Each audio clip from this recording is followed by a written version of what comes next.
live on YouTube, I was trying to use StreamYard in order to share to other platforms, Facebook and YouTube at the same time, but I was not getting access. So this is how we're going to do it. I'm streaming on YouTube, Evagas Online, and as you see this, as you join, you do me the favor and the honor of sharing the link so that other people can join. That is how I'm going to do. I'll see if I can also share this for other people to see that we are live here um, before we start today's journey. So just give me like 30 seconds and let me try share.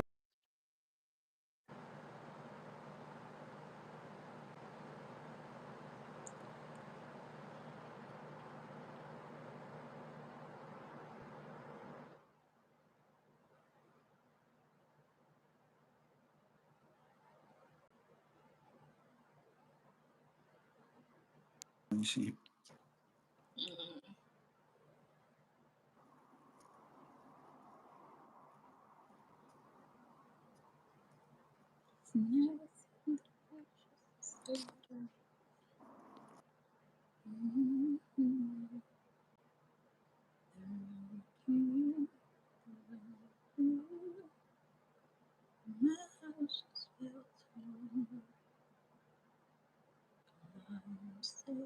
Let me share the link as well.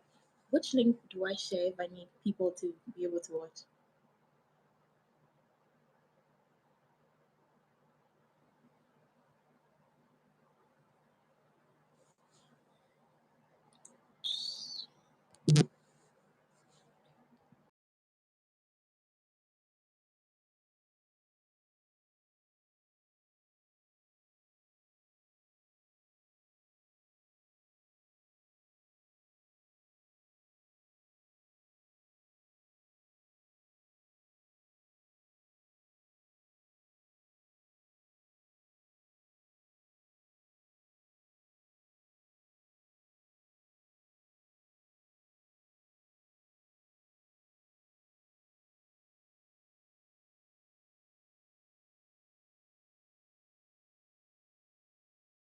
It would have been um I would have gotten, but now I also want to bring attention a little bit on YouTube because Facebook already it has the following, TikTok too, but it seems it's YouTube that we are not really getting the traction. So I'm trying to bring much attention to YouTube as well. And one good thing is that it's also going to record. So once it's record, like once it's recorded, I can just pick it up and post it on other socials. Yeah. So beautiful Nyami, let's start today's session because time is fast spent. And please, yeah, Michael Bwadi, I can see you. Hello. You can put your Hi, comments in the comment Michael. section and try and copy the link and share on your status because I know some of you were waiting for this special moment for Nyami to share her journey. Before she even comes in to talk and all of that, I'll use this opportunity and platform to thank her very much because she is one of the few people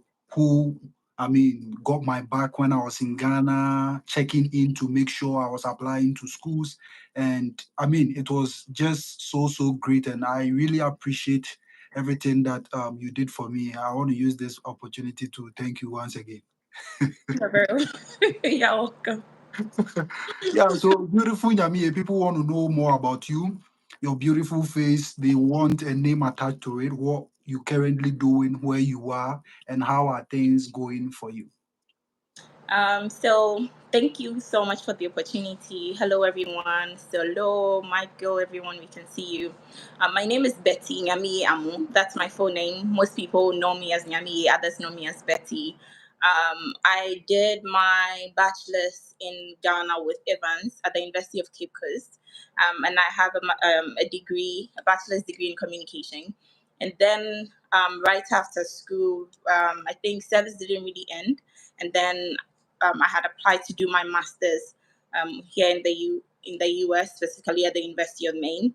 And so that's how I came here to do my master's degree as well, also in communication.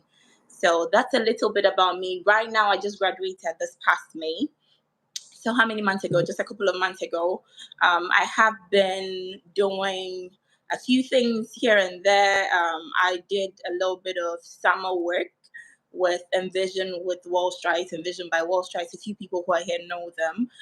It's a traveling summer camp with kids, so either with high school kids or middle school kids. So basically, what I do is I was teaching, or I teach. That's what I have been doing since I graduated. So Yeah, great, great, great. I love the background information that you've just shared with us. My question is, you were in Ghana in 2021. I know that is when we graduated from University of Cape Coast.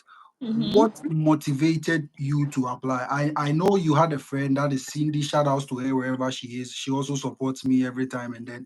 And I knew when we were in school, she actually had a book, and in that book she was kind of writing the kind of schools she had wanted to, come here to the States to study, and also even the kind of courses. I Those days she told me she wanted to do law and all of that. Because you were close to her, were you guys planning that together, or you didn't plan study abroad while you were in school? You just thought about it after you were done with school?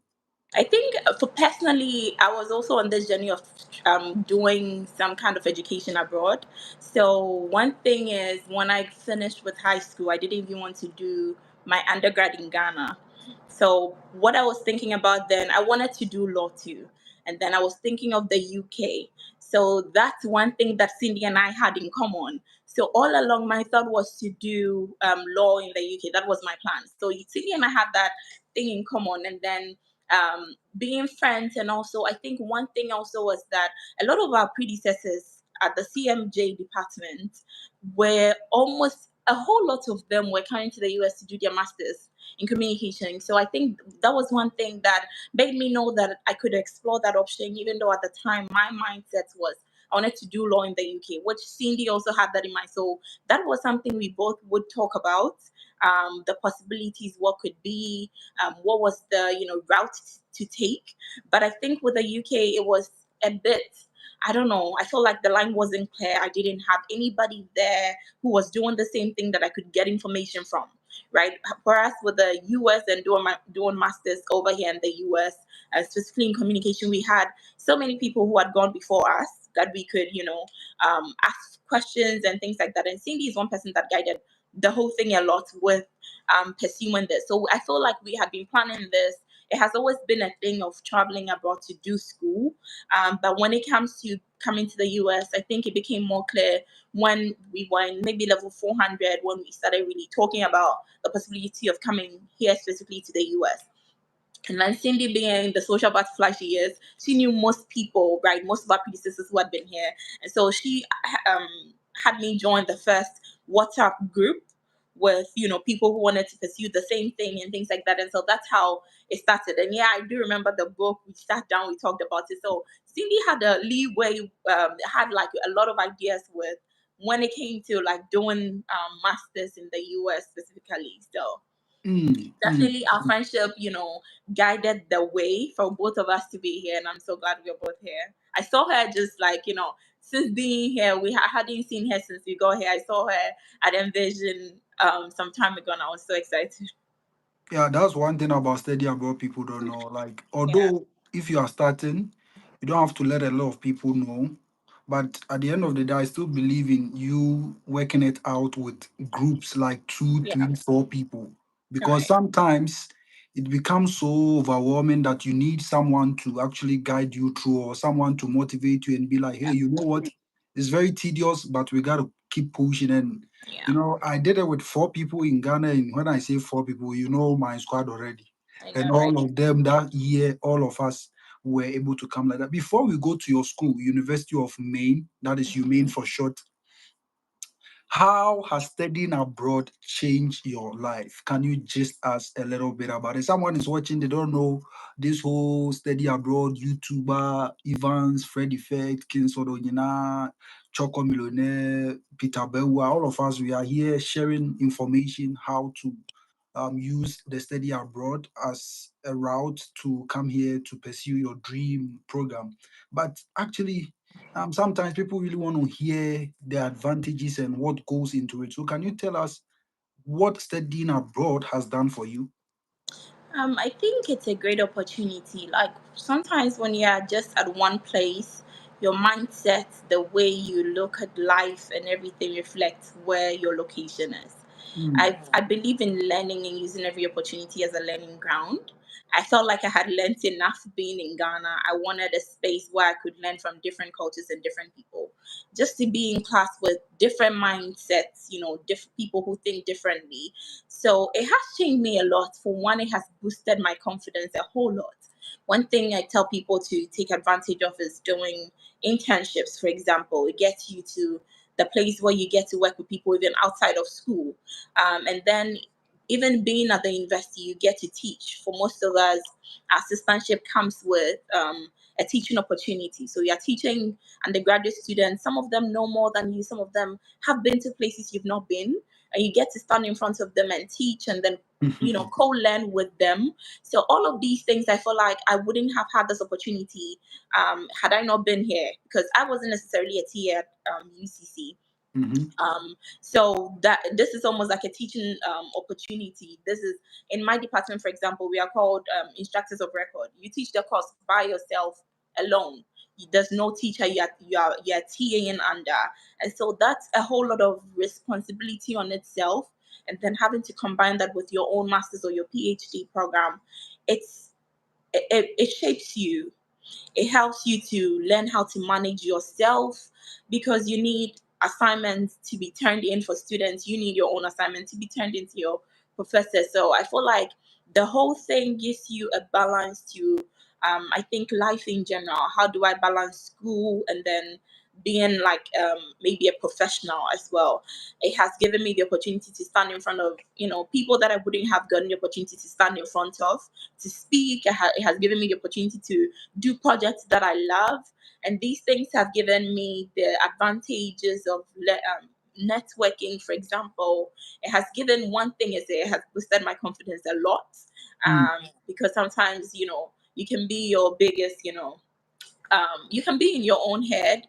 And so sometimes when you get the opportunities like this and you do things and you get the applause from the people that you admire, it boosts your confidence a lot. It just makes you feel like there's nothing you can do at this point. So it has a lot of perks to it. It definitely isn't the easiest route to getting here, like finding schools and all of that. But again, like there are always opportunities, people helping you out, people giving you one guy I want to mention is named Nane J. He helped me a lot. I've never met him till now. I was in Ghana. He was here doing school too, and he was the one who created the group Cindy had me join. And then he guided us a whole lot, like reviewing my SOP, being on my neck. Have you applied to this school? And he even sent me Maine to apply to. Mm. So there is a whole community of people helping you before you get here and even after you get here. So it comes with a whole lot of advantages, I feel like. I think I love when you talked about how it has actually boosted your confidence, because I remember the first time I went to teach, standing in front of white folks, I was kind of nervous and I was like, is this how it's going to be like? We speak with the, now your English is flowing very smooth and but we came with the thick like tree accent, and anytime Yeah, we speak the English, you could see these people actually struggling to hear, and yeah. sometimes you also struggle to hear them. So what But they're saying. talking about it boosting your confidence, because I know it's just a matter of time. Once you keep on doing it, it becomes part of you and it becomes so okay.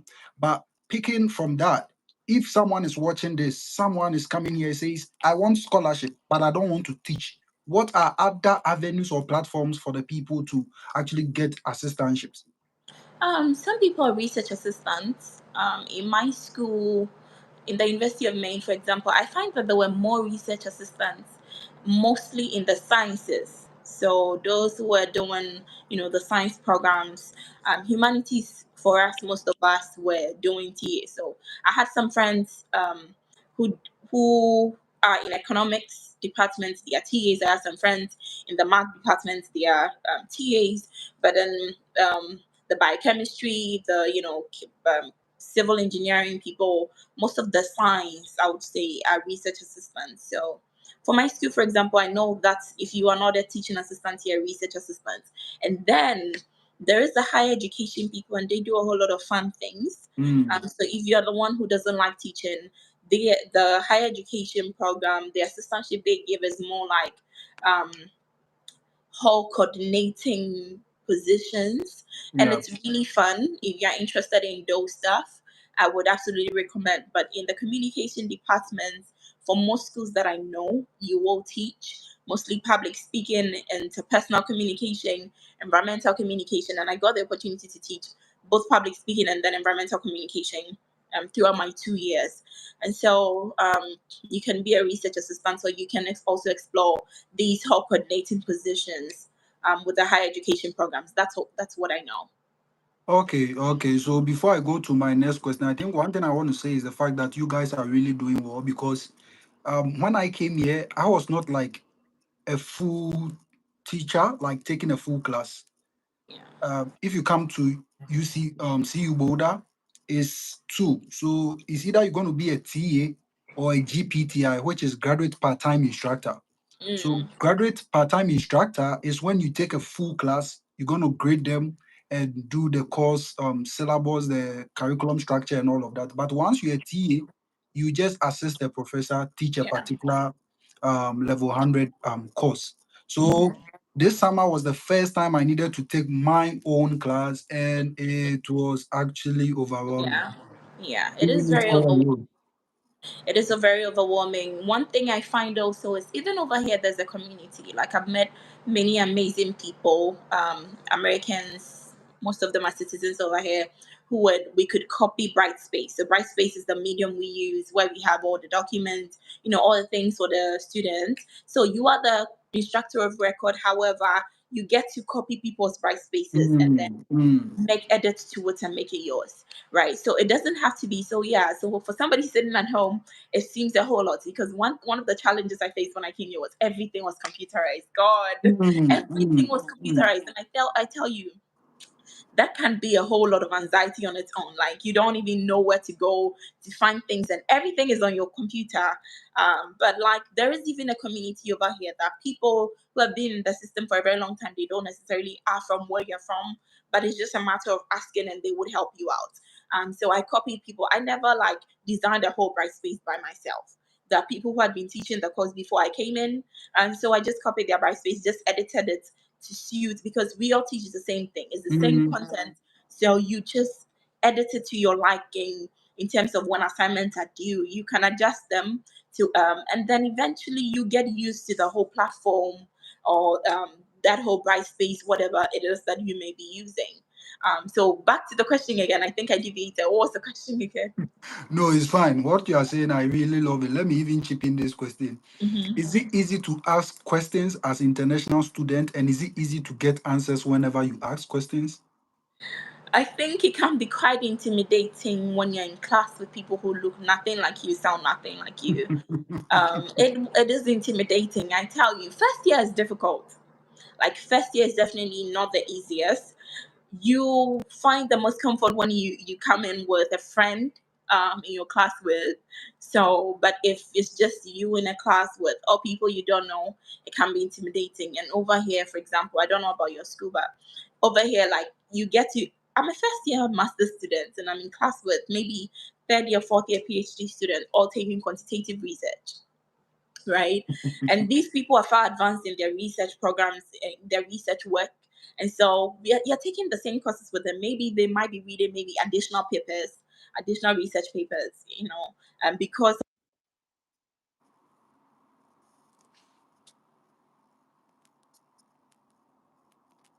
Oh, we missed Nyami. I don't know what is happening.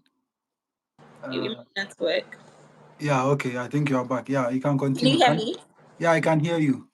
I don't know, my it has frozen a little bit, but on my end, but Yeah, I Let think I can see you. It's freezing on your end, but I can It's still hear you. freezing on my end, but yeah, I can see myself frozen. But I mean, but can you hear me? Yeah, you can go on and talk. It's Okay, fine. let's see.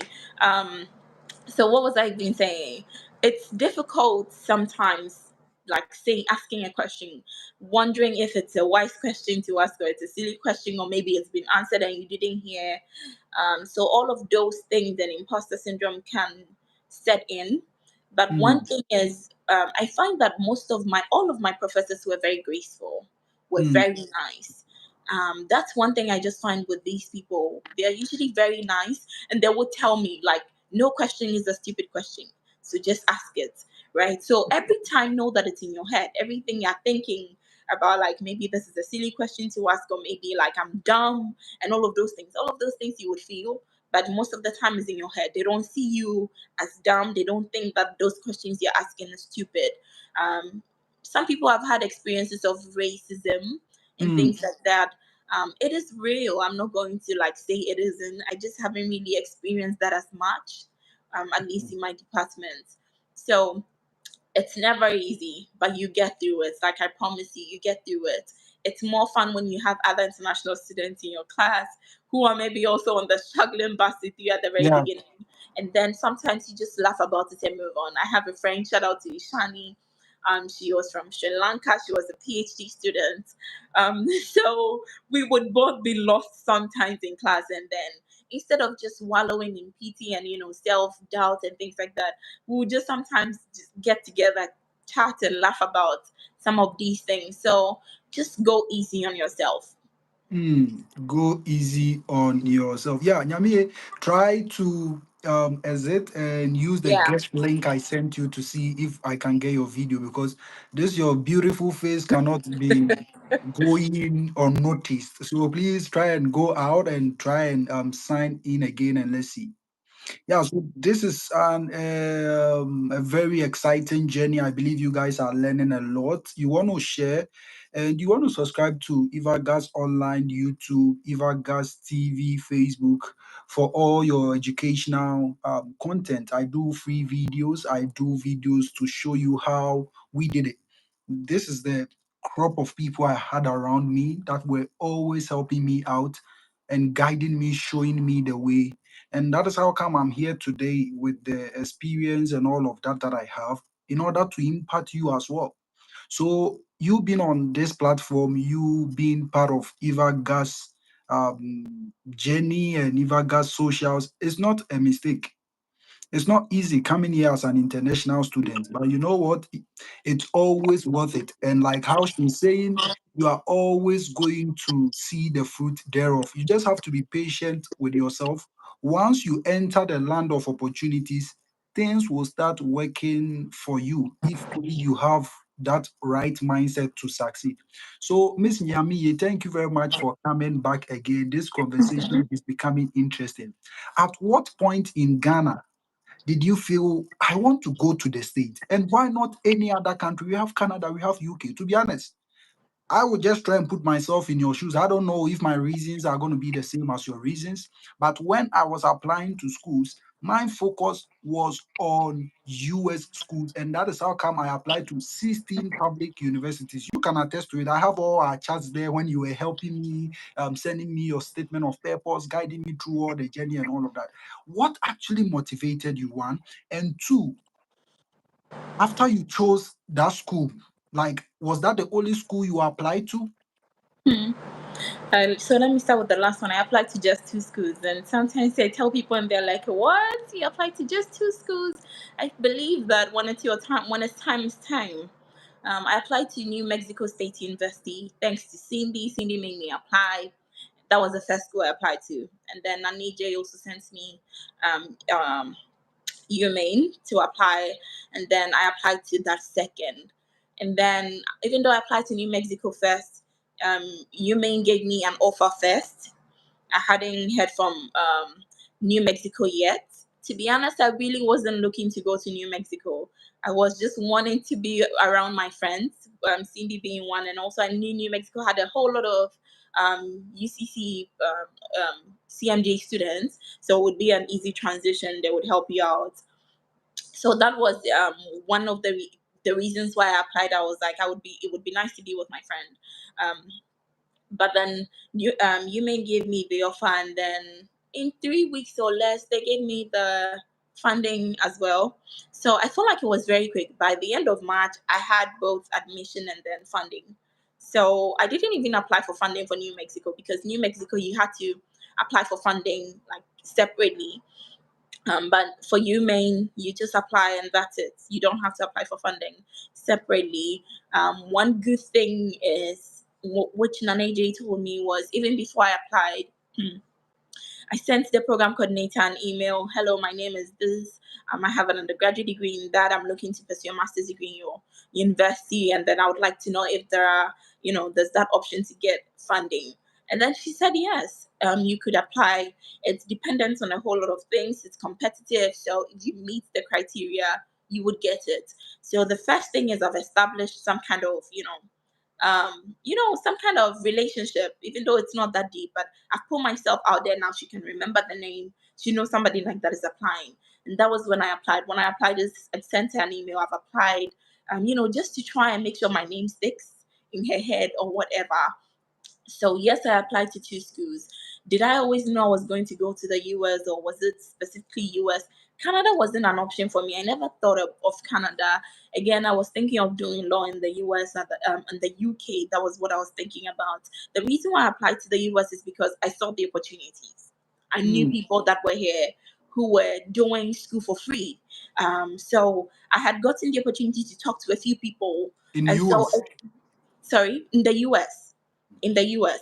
Again, I didn't know anybody in Canada doing school. Not that people aren't there, but most of the people I knew, I got to talk to and chat with about school, would tell me about like the benefits of it, and how it's difficult with the process, but when you get it, right? I would question, is it really true that like you get to go to school without paying fees, right? Because even in Ghana, you're paying fees. Like, so trying to ask all those questions made me know that like this is real. Like I could actually get this opportunity too. So UK was my option. Maybe I would say around level 200, 300. Level 200, I was applying to schools in the UK. I did apply to one law school in the Hey, UK. then you started Yeah, early, my yeah, sister. I started early. I would say that I started early. Level 200, I applied to a school in the UK. I got in. It's a law school. It definitely wasn't free. So the fees were a lot. I remember I spoke to my sister about it. She was on board. I spoke to my parents about it. They were on board. But I felt like it was too much of a burden to put on them. And so I gave up. So realizing that I felt like going to school for free would be easy on my parents, would be easy on me, and then that being an option, people have explored it and it was real. I fully jumped in. So when I jumped in, I didn't look back. So Mm. now it was to, what do I need to know? I watched every single video, like V Kativo reading her SOP online, reading the SOP she used to apply to Harvard. I watched all the videos on SOP. I watched all the videos on how to craft a good CV, because you definitely need a CV to apply. I was watching Fred Effect, the schools that he was coming up with. So I was watching all of them. I was watching, and I feel like sometimes when people reach out, I'm like, "There's every information you need is on YouTube these days." Mm.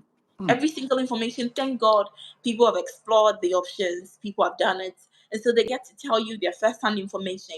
So, like, explore those options. When I fully realized that the US was an option, I could get it. My point was, I knew, not to boast, but I knew the reason why I applied to just two schools, one, grace is there, it's absolutely grace. But I also knew that, like, with the amount of work and research I put in, I was going to Mm. get into UMaine for sure. Like I knew that for sure that I was going to. So people would say, "Hey, why would you apply to just two schools?" I just knew that of the two, one would. Like even if, and both gave me admission.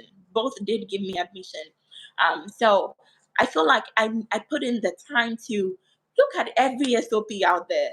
Like Mm. read people's SOP, listen to people's Tell SOP, them, watch oh, tell every them. video, like every video to make sure Mm. that my SOP looks good. Until date, I read my SOP and then was, what? ChatGPT was nowhere there. So I tell you, I used like 4 months to write my SOP. And it's crazy for some people. Why would you use that much of time? That is how much time I invested in it. Like I could recite my SOP off head. I knew it was that good. One of the Vika Tivu, she was just honored with a doctorate degree in I think Birmingham University or so just recently. Go follow her on YouTube and all of those things. She's into education, empowerment, and things like that. She's currently doing her PhD, but she's been honored a PhD. Just a side note. Find people like that who have been on this journey, sharing their path and the documents they use. And then it was inspiring. It was from her video that I realized that it was important to go look up the works of the professors in the university you're applying, Mm. read I it, and mean, then I make mean, wait, comments on those. the keys you are releasing, I'm like telling you, I when can't. I read that video, when I watched that video, now I went to the University of Maine specifically. I had a heart for it. I don't know, for some reason, I felt like I was going to go there. So I went there to the website, researched all the professors, went to their Google Scholar, Mm. account, Tell pulled them, up oh, tell them. pulled up their research papers, read. You don't have to read a whole everything. You can Mhm. just read the abstract. And then in my SOP, I made like comments like I would while they had UMaine, I'd like to engage with the works of Professor Judith Rosenbaum and her works on this because I'm fascinated by how this. I mean, it doesn't have to be all true that I'm interested in them, but like I mean it works. So like, and this gig I got from somebody reading her SOP online. She wasn't saying do it, but she was just reading her SOP online. So listen, I was like, wow, like I feel like if I'm a professor in a university and somebody looking to come to the school is already looking up my papers and reading them, right? They may not have the highest CGPA, but Mhm. this is somebody with a whole lot of interest in the Mm. department and in the works that we do, Mhm. right? So things like that. So I mean, when I fully jumped in that I wanted to do, I could get the opportunity to do school in the US for free. I fully Mhm. jumped in. I looked at everything I needed to look. This is really powerful, and that is why I always tell you people follow my channel. I can see Aaron here. Aaron Inspires.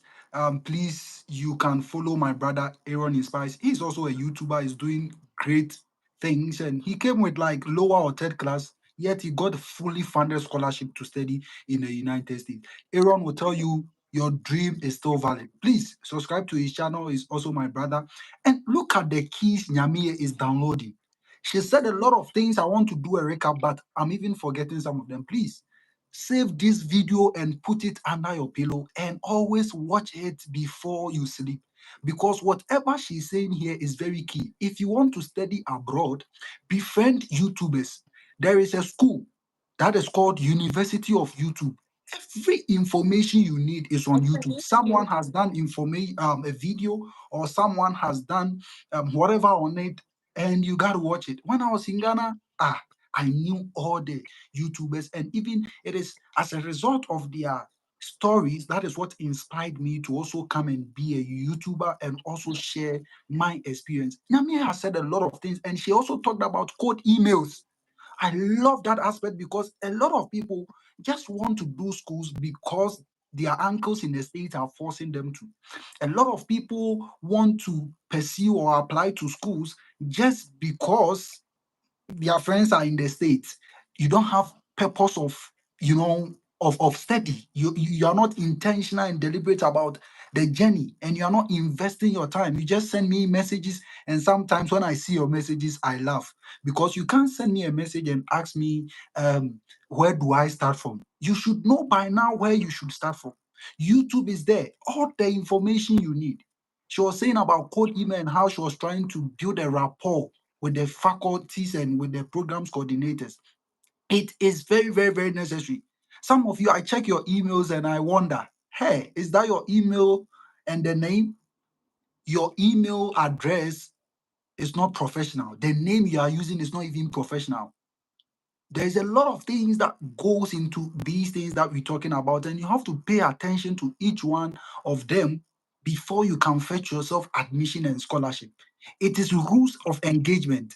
You got to have rules of engagement. You have to engage in certain rules. You get the point? When I was in Ghana, I expressed interest in working with professors, research based. But when I came here, I realized I don't like research. I just don't like it. And in life, you can't force things on people. We all are different, and we all come in with different specializations and with different interests. Someone might come and fall in love with research and want to do research, but I didn't love it. But when I was in Ghana, that is what I leverage on in order to come here. I leverage on that. I use that as a leverage to be able to come here. You get a point? But when I came, I realized I didn't like research. But when I was in Ghana, I expressed interest, like how Nyamie said, go into Google Scholar, check their works, check their recent publications. By now, they've written a lot of publications and nobody is even commending them for their good works. Go there and read the abstract. Sometimes you can read the findings or even the method section and just pick a line from there and use it to engage them. Sometimes someone will come to me, even I want to apply to your school. I'm sending professors messages and no one is finding me. I said, can you send me the content of your message? He sent me a message and he's asking for application. Your professor is not the one you should be asking for application fee waivers. That is a red flag in the first place. Red flag. Application fee waivers, you should be asking program coordinators and director of graduate studies. You should be going to professors and commending them of their work. And sometimes you can even tell them, you even want them to review your SOP if you look at how the conversation is going and they are very smooth in their conversation, and they'll be willing to do that. Please learn these rules of engagement. Nyami, I really love your story and I really love how you are giving my subscribers keys. That is why I tell them, keep on following me, keep on sharing my content because we want all of you to also succeed. Those of you that want to use the school route to come to the United States because it is possible. Nyami, please, did you write GRE and any test course in Ghana before coming? No, no, I Tell us didn't. what you did. I didn't write any of them, to be honest. I just looked for schools that were not taking those. Hmm. So I feel like that's the thing. If you want to write it, that's absolutely fine. It could be good thing for you. But I knew I didn't have time for it, to be honest. I wasn't going to write it. So my thing was I would look for schools that do not take it. So Hmm. in my emails, or when I went to a school's website, I would check if they take those things. And then you Maine for one didn't take. Um, so I remember I emailed the program coordinator again to just verify. So one thing I would say is before you go asking them questions, back to what you were saying, make sure you've looked at the website, because I was talking to my advisor right before graduating, and then he's like, a whole lot of Ghanaians have been emailing me, and sometimes like I don't get the time to respond. I'm like, they email me too, and sometimes I don't respond because I feel like some of these information it's on the website. Hmm. And I feel like if you're not reading and then you're going to ask them, they would ignore you. I tell you, it's a struggle. Like teaching and they have a whole lot to do. And sometimes I see emails and I don't respond promptly because like I teach and my students are sending a million emails in a day. So like if I see an email from like somebody from Ghana and I feel like this is an information you can find on the website, but some of us we don't do it. Yeah, Nyamiye, you are off. I don't know why your internet is failing you today, but don't worry, we will still have you on. Just try Let's and try again. yeah, good, good. Okay. Continue, continue. So yeah, don't make sure you are finding out every information on the school's website before you go asking them, because they have a million emails to respond to in a day. If you are here, you would realize the number of emails that goes out in a day is overwhelming. Right? They are texting emails, they are responding to emails and things like that. So they are not going to respond to you if they feel like it's information that is on the website. And that's one thing my professor told me. She was like, sometimes I feel bad that I don't respond to them, but this information is on the website. I'm like, I get it. I absolutely get it. Some of them should just. Someone can send a message to a faculty and be like, Professor, how are you? I hope you and your family you are doing well. Can I ask you a question? Hey, Yeah, you don't do that. Just go straight to the point. If there's a question that's not on the website, you go straight. My name is blah blah blah. I have a background in this. Whatever your question is, you add it. Make it short, right? And then if it's something, it's not on the website, they will definitely respond. It might not be, so quick. Um, but make sure you're reading every information on the website. Browse the website. Make sure you find information. Use the search button on the website to find key things you're looking for. If you don't find it, you can ask.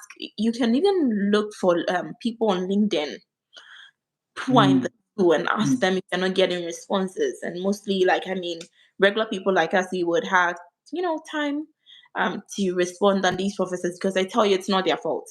There are millions of emails going out in a day. They miss, your emails, or they just open and forget to respond. I wanted to be a YouTuber until one of my videos went viral and people started emailing me. My sister, as it stands, I can't respond to all the emails, and Yeah, it's not intentional. I it's do my not. best, and I've given it to someone who is taking care of that. But No. sometimes you check the content of the message, and I'm like, you know what? I'm sorry. I just say it in my head. I'm like, you're not going to get my attention. Once you greet, you should go on with your question. Yeah. Once you express the salutations and all of that, The go ahead with your salutations, question. to be honest, sometimes it's not necessary. I'm on an EB2 platform, and every time they say nobody should say thank you for adding me to this page, blah blah blah. Like, it's not necessary. Like, everybody knows you're grateful. Life is Just short. ask your questions. Ask your question. Like, you need an answer to a question, so just ask your question and go. Mm. Yeah, Nyami, thank you very much. And talking about scholarships, your school fees, it was paid. Yeah, yeah. When And you you were receive given that. stipend at the end of the month. Yeah, yeah, it comes with a stipend. Our stipend is 17,000 per year, Per year. 17,000 USD per year. So they divide it in 9 months. My stipend is in 9 months, so you are responsible for yourself for the 3 months left. So you get to do internship. That's an option. You get to apply for an internship. So you always have to be proactive. You get to know your assistantship in 9 months. Some people actually get the opportunity to teach during the summer in the school, in the Like university. myself, my department gave me some Right. huge money for summer. Right. So they do that, and then you can take that option. Or if my department did that too, but I think I wanted a different experience. So if you want a different experience, people do like a whole lot. But I mean, if you love this whole teaching thing, if you want to be in academia, take the opportunity and teach. If you want to do other things, you can apply for internships like way ahead of time, like maybe January, even though it would be starting somewhere in May or Mm, July, apply way back in January or maybe December the previous year, and you get something to do which will fetch you money. It's There's just a way to it, but yes, it comes with a full tuition waiver, so no fees. Just that, there's computer fee, 70 something dollars, and maybe one or two things. It's not that much, but absolutely, it is a full tuition waiver, so you don't get to pay fees, and then you get a stipend. So the stipend is more like being paid for the teaching you do. Um, yeah. When I tell people about my salary, they'll be like, "Hey, Charlie, then you are making money. Oh." The place I'm renting, they increase my salary. Rent is crazy. I'm As not a even about to young get guy into it. like me in my prime, I'm paying $1,000 a month for rent. Oh, a month. Yeah, Every month I pay $1,000. Why? yeah. So sometimes you Rent is have to know what goes into this. When we mention the money, you'll be back home. You are happy. Yeah, I'm rich. Yeah, that's No, what you think. Yeah, you feel like, hey, oh, that's a lot of money. taxes. They even take Taxes. taxes like $400 from me as taxes. four hundred Yeah, dollars taxes every yeah, every time they pay me. yeah. So So taxes is a guys, thing, rent is a thing in the US. That's one thing. Like, I feel like uh, when people are like they want to come to school, I'm like, be targeting full tuition waiver. When you yeah. do, the next thing you are saving for is maybe your first month rent here in Mm-hmm. the US, and then your flight, and then maybe some pocket money for the first month, and you Mm. should be fine. I don't remember like calling home to take money since I came. I have, yeah. So because like you should be fine. You should be And fine. Yeah.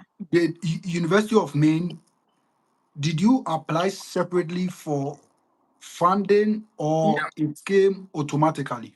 Yeah, so on the website they have written you don't need to apply for funding separately. It's always on Mm. the website. I don't think it has changed.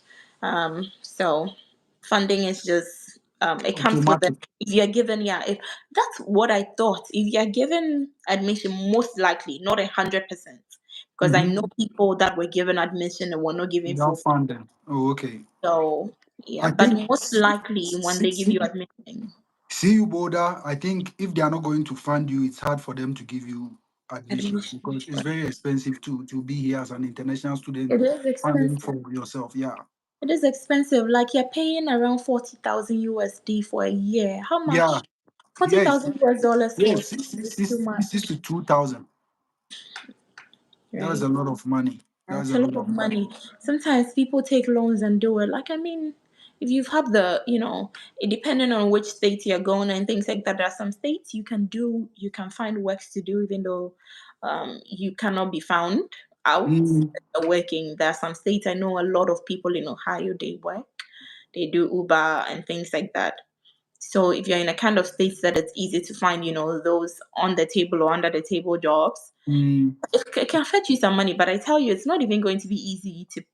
It's not going to be a lot to pay, and people take what empire loans and things like that. I know people have taken it and are here. Everybody's route is different. Everybody's journey is different. But I'm like, mm, use every opportunity you get mm. to learn a whole lot of information, and make sure you're getting a full tuition waiver. It saves you a whole lot. Um, so I remember when I got my first assistantship from University of Southern Illinois, Edwardsville. I sent it to you, and my beloved sister was like, "You know what, Evans? You want a full ride scholarship. This is not full ride. Yeah, yeah. Illinois Edwardsville will just give you geographic, and that is even 0.5% of tuition. That's all." And I'm like, "Yeah, I mean, I'm coming from we see. How can I pay for my rent and what I'm gonna eat?" it's a So lot. Your I, rent is a lot, and I then can, you have to be I paying just dropped fees. it. Not fun, I would say. I'm like, especially some people take the loan, so when they're done with school, they have to pay out the loan. Mm, I have a friend in Maine. He took out a loan with from Empire, and then I had another friend who was coming in, and then he was like he had heard about the Empire loan and then wanted to explore. I was like, I haven't. I wouldn't advise you to, but then I know somebody who was taking such a loan and is here. He was able to get the.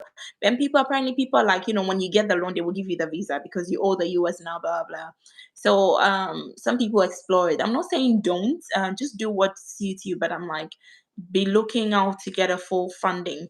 So I connected these two people, and so my friend came back to me, and then he was like, "Well, the guy who is a human who is on the Empire loan told him not to take it." mm, mm, mm.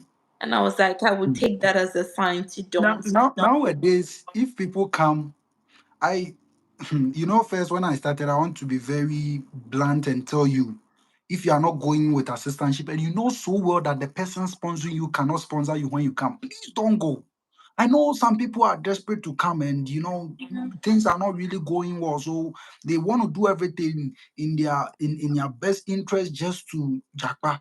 But the thing is, don't put yourself in a very tight. Even we on assistantship, those of us on assistantship, it's not all rosy. If someone tells you it's all rosy, we come here, we do the Oh, videos, we laugh and all of that. But it's a lot not. of planning, a lot of discipline goes into you coming here as a non-immigrant being on an F1 student status. It's not easy.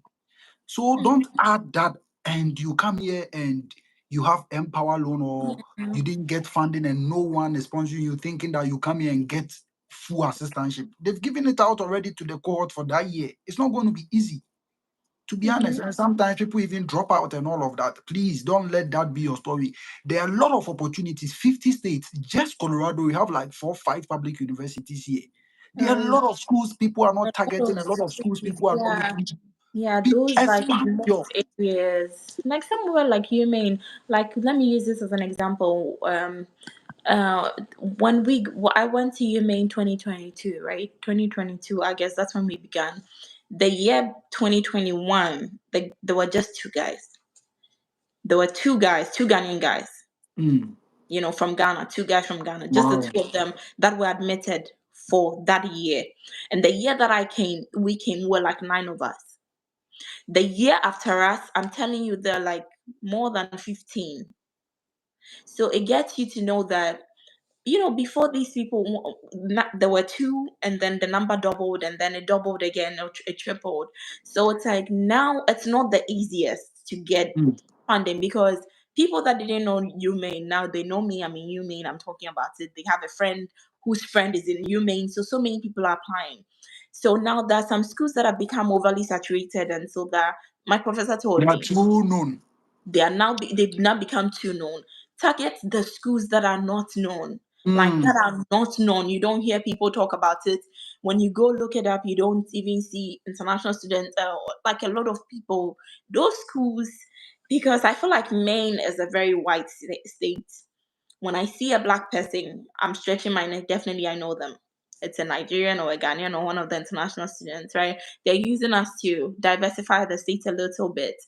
Target those places. When you're applying for a school somewhere in Chicago, and then somebody's applying somewhere in maybe Tennessee, right? They're investing in Tennessee. Your chances might be better in Tennessee than in Colorado, in Chicago, because there are Yeah. already too many. Chicago is a big state, right? Some Mm. people are applying for schools in New York. New York is a bigger state.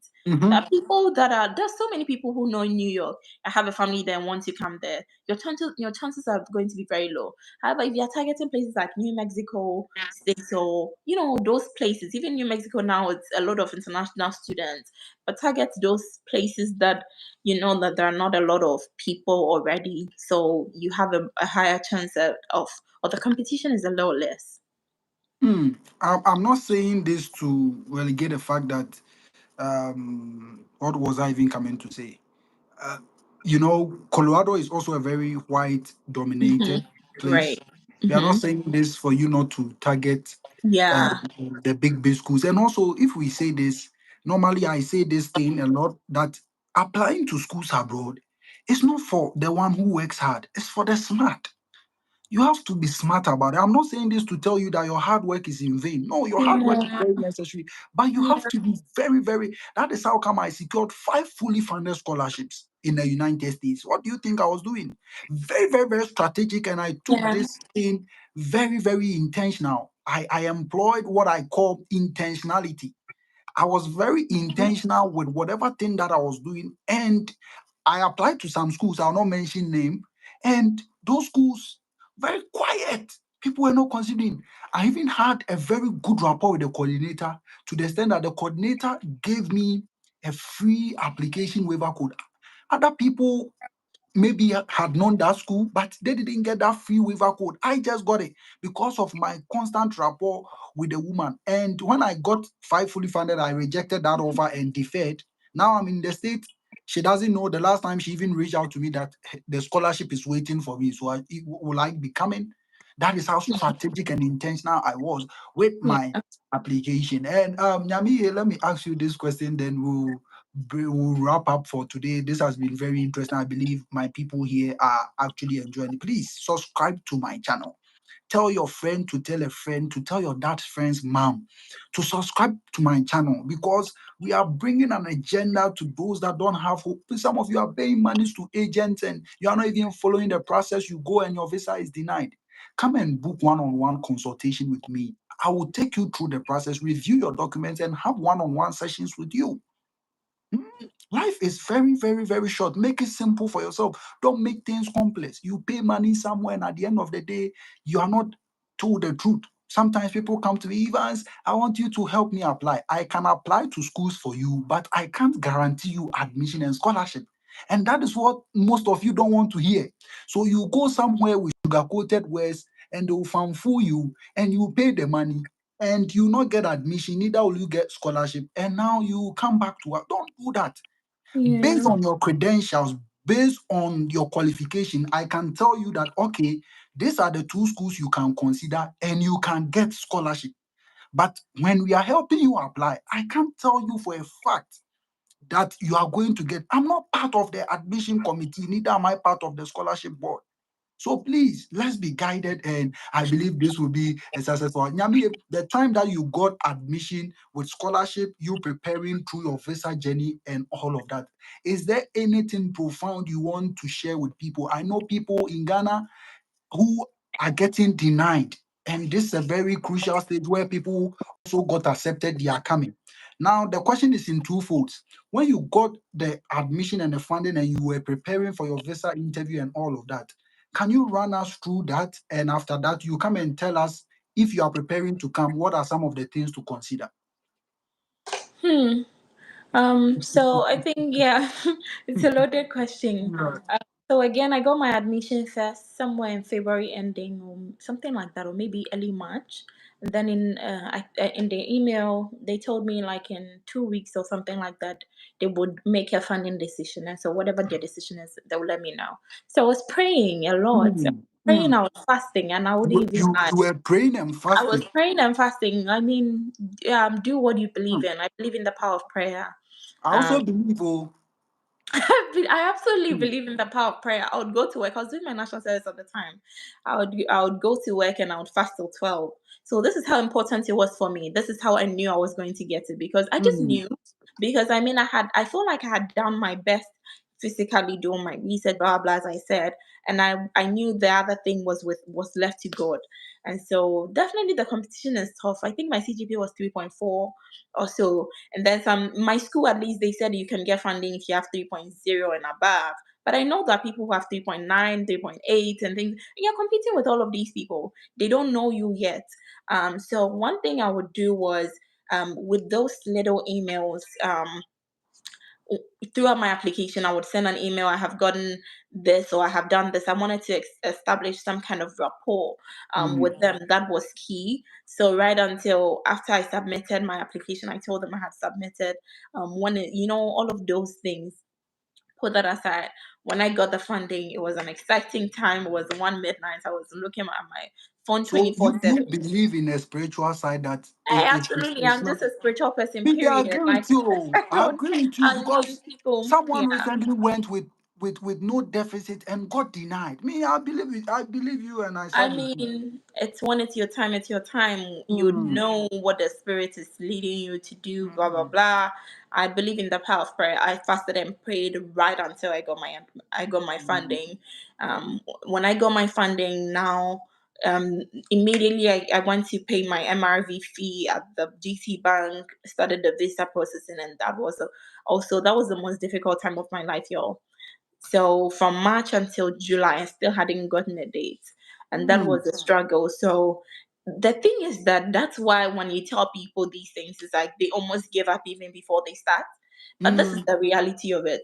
The struggle of finding a school, you get a school, and now visa is also They another give thing. up even before the. They give up even before they This is start. very powerful So statement.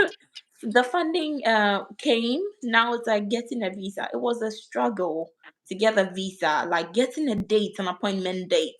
And I tell you, God also came through so in a way that like I cannot even comprehend. The guy, shout out to Mm. Sam Harry, he's in Colby College. Someone I didn't know from anywhere paid for my flight. Wow. I've not seen the person before. I He said can he tell paid you for the flight. testimonies with these things. We can turn it into a testimony. We will Find turn this to Cindy. preaching. I don't care. We I can turn tell it to you, preaching. find Cindy Foriwa, Cindy Afakwe Champon. Let her tell you how God just, I'm not even going to go there, but the spiritual aspect is key. Do what works for you. Like I prayed till, and I was praying after I got the the funding, hoping to get um a date so soon so that I'll buy my tickets early so it would be a little bit cheap. And it wasn't like that. It was difficult, but there was a whole prophecy surrounding it, blah, blah, blah. We are not even going to go into it. But the whole thing is, I eventually got date. I got date on the 6th of July, and my interview was on the 7th of July. My date was booked for me by a total stranger I don't know from Oh, nowhere. a stranger also booked for you. A total booked my Hmm. date for my interview. I Tell was them, going to oh, work. He called me and then he was like, "Are you able to make it to Accra? I live in Takrady, by the way. Are you able to make it to Accra tomorrow for an interview?" I'm like, "What?" Because I had been looking for dates since March. Mind you, March, April, May, June. the I grace of hadn't God is gotten speaking. dates. You are saying it's medicine. I tell you, I hadn't gotten dated. Total stranger. He reached out to me one time. Somehow, apparently, he was coming to Colby College, and I'm going to Maine. It's just an hour drive away. So that was how I think, well, in the same date hunting group. So I Mhm. think, yeah, that's how he reached out to me. And then I think he asked me which school I was going to. I said Maine. He said he's going to Colby. It's 1 hour drive from, Maine, which is all in the state of Maine, Colby College. And so he asked to book my dates for me. And then I was skeptical at the beginning. I said no. And then eventually I gave him my details. He booked You'll my be dates for skeptical. me. Someone you don't know who is I don't booking for know. you. I A don't know. And guy. I was like, I was with a mindset like, I mean, I got this funding by myself, with the grace of God. I did my application why can I not secure a date Mm. right now? So I think it was a learning journey for me. I was like, sometimes you just have to give God the leeway to do what He wants to do. Someone Mm. wants to book date for you. I gave it to him, and in a couple of days, he called me on the 6th of July. My date was booked on for the next day. And so that day I didn't go to work. I called my older sister. She came home. Both my sisters took me to Accra, did my interview. I got my dates. And even before I went into the interview room, I tell you, I had a dream about who was going to interview me. I You tell had a you, I had dream a dream about about who who? was going to interview me. I was talking to one of my friends. One of my friends had an interview that same day. I was like, I had a dream that this man interviewed me, but let's see what happens. Interestingly, I went then. He wasn't supposed to be the one to interview me. A guy, for some reason, had something and then stepped away. He was standing in front of me, and there he was. This man, the same man I had a dream about, interview me. So I would say it is as much it is as spiritual as it is physical. Do Mm. what you want to do with that information, but those who know, they know. So I hope I've answered that You've question. answered my question. Do what you want with that information. I'm telling you, this is very, very. And those times when you were telling me about your story, I was in Ghana. I was like, hey, Charlie, I'm Yeah. coming from and where I am currently. What is going to be that mysterious thing about my journey? Because Yeah. that time I knew nothing was going to Yeah. be. Nah. But Yeah. when it was time for me, things started changing to the extent that I was coming to Colorado not knowing where I was going to stay. But I called my director of graduate studies and she said, I'm leaving.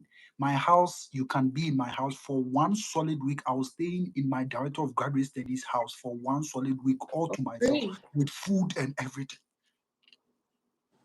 So that was just by the way. So Nyame, people can thank you, tell you thank their testimonies of you. these things. So like definitely add prayers, add the research, be humble with the process, be easy on yourself with the process. If you don't get it this time, it doesn't mean you wouldn't get it next time. So It takes time. So Salt and Light Convos is asking, how do we get some of these groups to join the date hunting group? Just go to Telegram and just type date hunting groups 2024. You get a couple of them. And yeah. also you can send me a private message. I think I've started one or two hunting groups on WhatsApp. I can send them to you, but be very nosy and be poking your nose everywhere. There are some around and until you keep on searching and expanding your search, you are never gonna find those things. So Nyame, fast forward, you got your visa, and was that the first time you were traveling? Because that was my first time when the plane just moved like that. I was like, oh my god, where I am, I where know. I am. Yeah. That was my first time on a flight. I had never been on a flight. So I that see. was my first time. It was an exciting moment. My dad came home to bring me to the airport. My dad, my sisters, my mom was the only one who stayed home with Oh, me. they came to the airport to bring you home. Yeah, I know. I mean, my dad wasn't in the country, so he came home specifically to take me to the airport. My older sisters. It was a fun and Oh, sad experience, also leaving family because I'm very wow. attached. But it was exciting. It was something we had all prayed for. I told my family way back. I remember my older sister, the one I'm after, was going to get married, and then by faith, I told her that she has to get married before the 17th of, I guess, because I would be Then traveling. it seems you're a prophet. You have to I'm bless me like, before don't we. play with Yeah, me. I told because her, I was like, I wouldn't want to miss her wedding. So, like, she was going to get married that year. So I told her I'm applying to schools. I'm hoping to go to school in August. So mm, if she's going to get married, it has to be the very first weeks of August because, like, I don't want to have to miss the wedding. And she took those words and then she actually got married. My son got married. That was after my visa. That was what I was waiting for. My son got married on the 13th and I left on the 17th or 16th. nah, you have to bless me before we end today because it seems you carry a certain grace that you need to impart me with. I can't let you go. My God, this is So, so powerful. I'm just enjoying it, and God has been faithful. Let's God not has shy been. away from it, because God it has is been. because of Him we are here. And sorry, viewers, if you are not a Christian or whatever you believe in, we are also Christians, and this is what we believe in, and we believe in the mighty works of God, because where we Mhm. were and how God transitioned us, it was Yeah, by it's grace. God, Yeah, yeah, yeah, absolutely. yeah, yeah, yeah, yeah, because people are having publications, people are having good credentials, they've written test scores, and you are competing with all of these people. When I Yeah. came here, I just heard of one guy who like has been a Ghanaian here, and he did PhD. He finished and went back to Ghana. So my time, I think I am the first master student they accepted in my department out of just 10 people they accepted in that year. Mm. And I didn't take that for granted, because people have a lot of qualifications back home, people with good GRE scores and all. I didn't write any of that. I didn't evaluate my transcript. I just applied as a common floor member and as an ordinary person, and here I am enjoying. Nyamiye, so let me ask you my two other questions, and we can close for today. What two cultural shocks have you ever faced when you came here? Let me tell you mine. One, Mm-hmm. then as I'm telling you, you can remember some of Right. yours.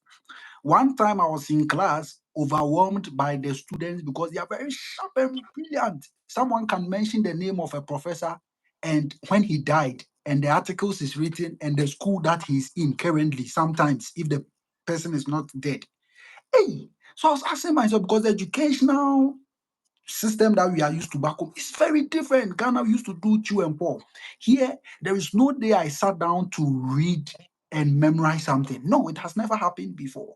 It's all about research. It's all about research, and it takes mastery. It takes time to be able to get yourself used to that system. You get a point. And once I was in class and something, a lot of people were around, including some professors, and you know, you have to talk in class, because if you don't Yeah. talk, it means you will not get class participation. Yeah. So every Yeah. time, whether it's nonsense, you have to talk. So Yeah. one time, I didn't have anything to say, but I needed to talk. I asked the question in class, and before the professor answered, he told me, Evans, what you asked is already in my article. Oh, the way I felt like, hey, You would. everybody was there, a full Yeah. class. And me, Mm-hmm. I asked the question, and before he answered, he told me that what I'm asking is already in the article. Hey, Mm-hmm. the Yeah. way- how my that is just by the way. Find time and talk about imposter syndrome. Two cultural shocks, please. Yeah.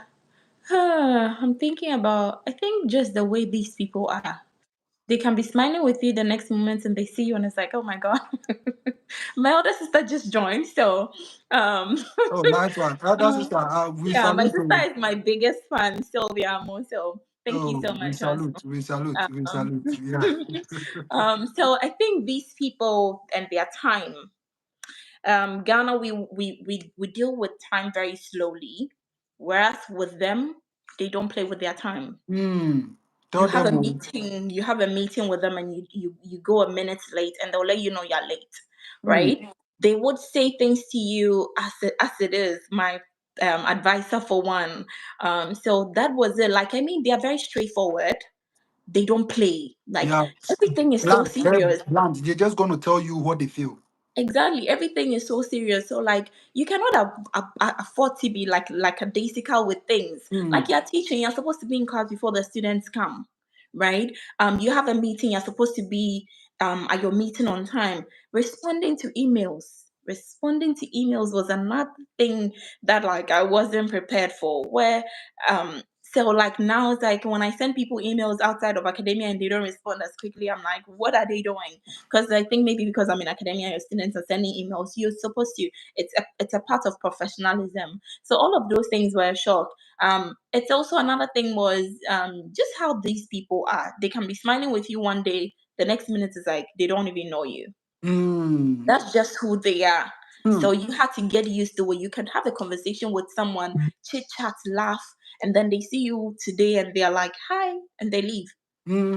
Hmm. One of those things you get used to very quickly. It's them. That's just who they are. You don't get like don't get offended by these things. Yeah. It's one of those things I realized not to get offended by. Just be on your A game. Being on your A game, because like everything moves so fast, you can't afford to be slow. So all of those things were a little bit of a shock for me. Everything goes by so fast. It's like the amount of reading I had to be doing, the Mm-hmm. articles that I had to be 5 reading. articles God. for And class. each article is like ranging from 24 to 30 pages, and Mm-hmm. for one class for one day. So all of these things, I feel like I wish I had prepared myself mentally for how difficult it was going to be. That was all of those things that came as a shock. But again, one thing I keep saying is I'm somebody who gives people grace, so I give myself a whole lot of grace. What happened? I give myself a whole lot of grace with these things. It's not always going to be easy. It's not always going to be perfect. You're not always going to be, the lamb, be, be the best of yourself, but you just navigate through these things, you learn through these things. Yeah. Can you see my video, or It says, I think it's frozen. why is YouTube doing this to me? Bringing powerful people on my platform, and they keep on messing with me. Why? Eh? So now what do they even want me to do? Eh? I shock. Hmm. Well, let me try. I don't know if I switch and I come back. I don't know if I'm gonna still. That's my thoughts too.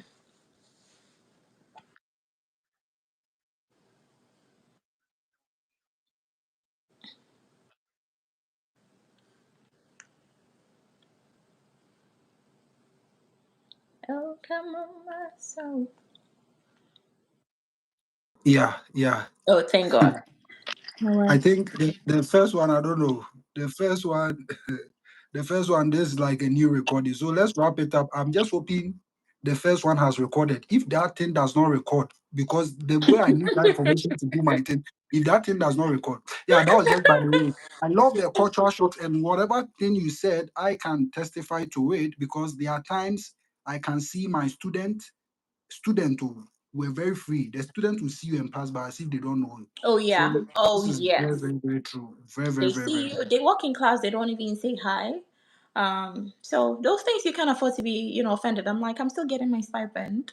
Yeah, Teach that's what it. I need to teach. So like, you don't attach yourself. You don't get offended. Do be professional. Give them the answers they need. Be professional about the whole thing. But yeah, these people, that's just who they are. Like they don't know. They don't know a lot of. Some of them, these undergrads can send emails like, you are their younger sister. Mm, Some of them too can be very nice and respectful. Some of them are yeah. just coming out straight from high school, 17, Mm, 18 years old. They have that childish thing. They would see you and just walk past like they don't even know you. Some of them too are well mannered, and those things. You are in class. I had students who are in the military, older than me, and things like that. All of those things fall to play. So you cannot afford to, not know what you're doing. And then I've had students show me, for example, at first, you have your PowerPoint on your laptop, and mm, then the whole showing your screen and things like that. I wasn't so conversant with it before. A student just walked in front of me and then showed me for the first time when my laptop was misbehaving and things like that. So don't take yourself too seriously. Like it's a learning process for both of you. yeah, That's one yeah. thing I tell my student. I'm glad to learn alongside you. I don't know everything. However, Mm, I make sure that I have some level of mastery over the content I'm teaching you. So it's not always perfect, but we get through it. You finish you anyway. get through it. Sometimes I can make mistakes, alert in class. They will never laugh. I'm like, I wow, know. this is beautiful. Where if it was Ghana, me, Yeah, my own classmates, if you are teaching them and you make mistakes, they will they even will laugh. laugh at you and things I like can that. make mistakes and just take it again, and I'll not laugh. But the last time I made a certain mistake, and that mistake was very serious, they switched off their cameras and they started laughing in the background because that mistake was very powerful. Yeah, Nyami, thank you very much for honoring this invitation. And You're very yeah, welcome. today I just needed to skip work because I wanted to have time with you. You've been very inspirational throughout my journey, and I really appreciate you are part of the journey and the success story. I can't draft my story or say my story without taking you out. It's not going to be possible. You get the whole point, and I really appreciate whatever you're doing. I pray it goes well with you. And is there any future plans? Are you trying to do a PhD? That is my last but one question. And my Yeah. last question is going to be like, what do you have to tell people who are watching? The floor is yours.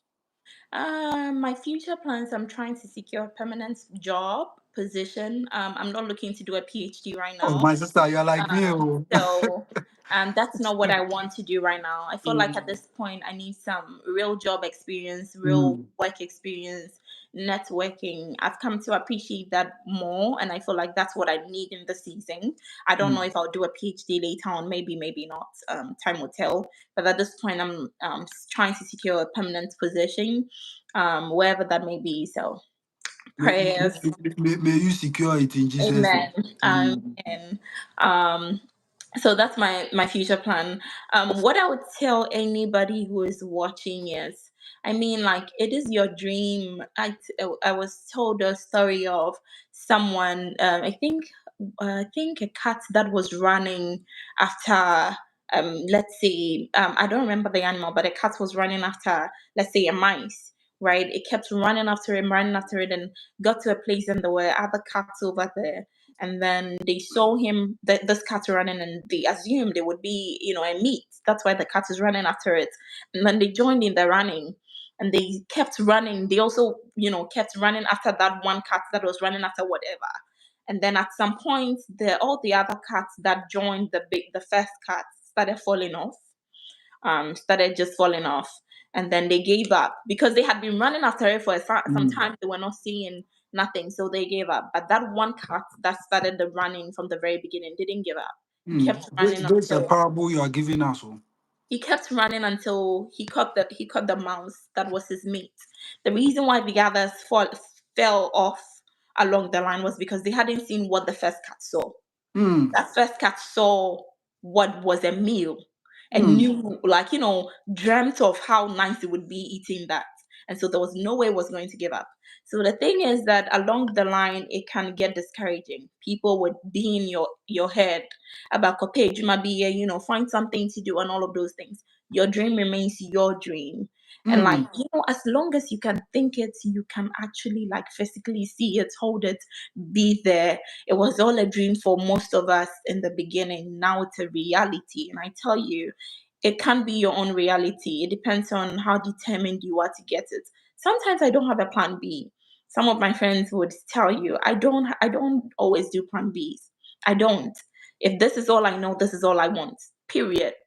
And it's possible. So it's like if you to have other options, and if you're sorry, approaching the whole study abroad thing as, an option of, not fully putting your feet in. I mean, it would only be an option for you.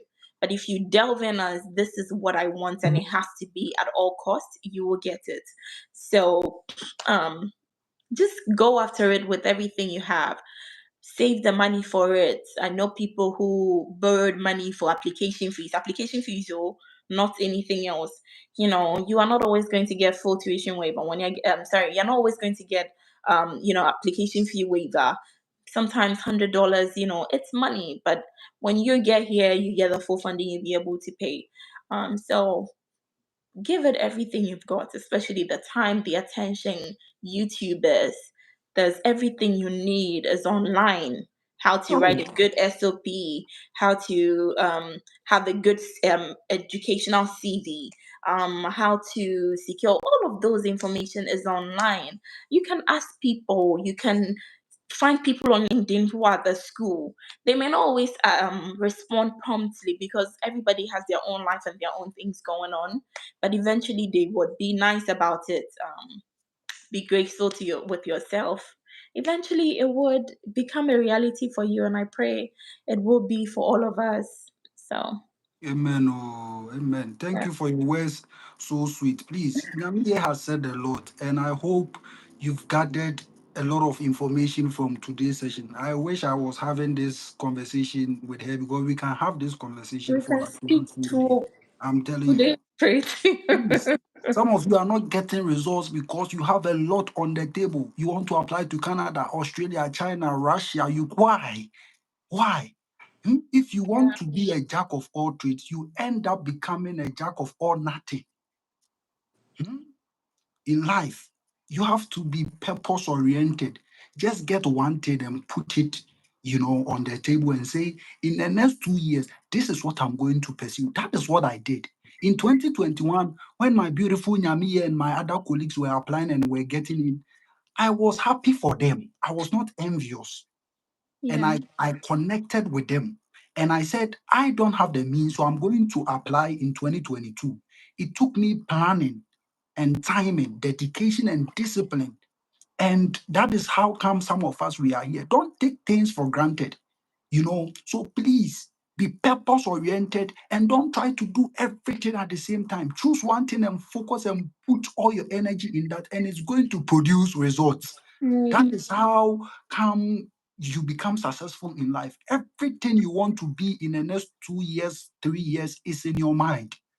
It's here. The moment you limit yourself, the moment you listen to what your parents and your guidance and your friends are going to tell you that you can't make it, and you accept and seal that in your mind, no matter what, it will take 1,000 angels, you can't still achieve that purpose that you want to achieve. So please open up, be flexible, humble yourself, and ask questions anytime you need help. And some of us are willing to help you out. This is Ivagas Online. Subscribe to my channel on YouTube and also Ivagas TV on Facebook. Nyamiye, please, just 1 second. You want to throw shout out to me so that I can use it for a teaser. Tell people to subscribe to my channel. Oh yeah, hi everyone. My name is Betty Nyami Amo.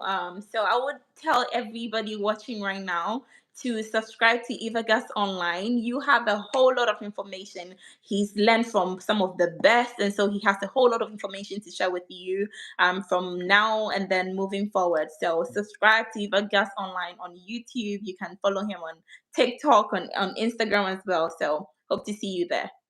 Bye bye. Thank you for honoring the invitation. I really appreciate You're very welcome. it. Bye.